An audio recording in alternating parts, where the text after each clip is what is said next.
नमस्कार.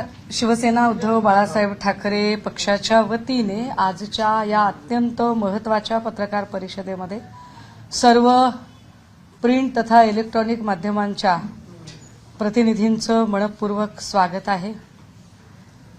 ही पत्रकार परिषद मी सुरू करण्याच्या आधी अत्यंत जबाबदारीने दोन मुद्दे सांगितले पाहिजेत.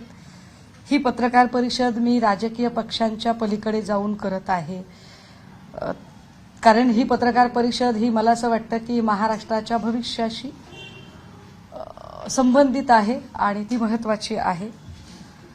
मी ही पत्रकार परिषद सुरू करण्याच्या आधीच राज्याचे माननीय मुख्यमंत्री तथा गृहमंत्री यांना विनंती करेल की त्यांनी मला खरंच सुरक्षेची हमी द्यावी आणि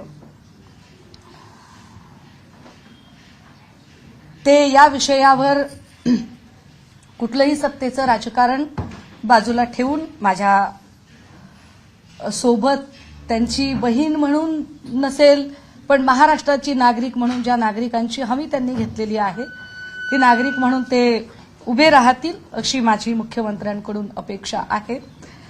आपल्याला असं वाटेल की मी असं का आज वेगळ्या पद्धतीने बोलत आहे, तर त्याला कारण आहे. आपल्याला आठवत असेल की ॲडव्होकेट उके नावाचे एक गृहस्थ होते. त्यांनी काही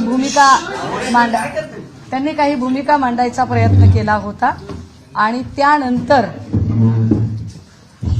उके यांच्यावर काय पद्धतीच्या रेड पडल्या. अर्थात माझ्यावर रेड टाकायला हायच क्या आपने पास, पण ह्या सगळ्या शक्यतांचा मी विचार करते की मला काय काय पद्धतीने त्रास दिला जाऊ शकतो. मला याची कल्पना आहे की अशाच पद्धतीने नवाब मलिकजी यांनी काही मुद्दे समोर आणले होते. नंतर नवाब मलिकजींच्या सोबत काय झालं हे उभ्या महाराष्ट्राने बघितलेलं आहे आणि उभ्या महाराष्ट्राने नवाब मलिकजींच्या अगदी 85% किडनी डॅमेज होईपर्यंत, त्यांच्या लिव्हरला प्रॉब्लेम होईपर्यंत आणि नंतरचा सगळा पट आपल्या सगळ्यांना कल्पना आहे. त्यामुळे हे सुरक्षेचे 2-3 मुद्दे मांडले.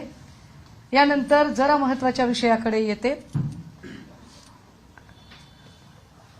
साधारणतः 13 तारखेला सकाळी म्हणजे भल्या पहाटे सावरीमध्ये एक मोठी ड्रगच्या संदर्भाने कारवाई झाली. ही कारवाई होताना मी आपल्याला सांगितलं पाहिजे की साधारण 3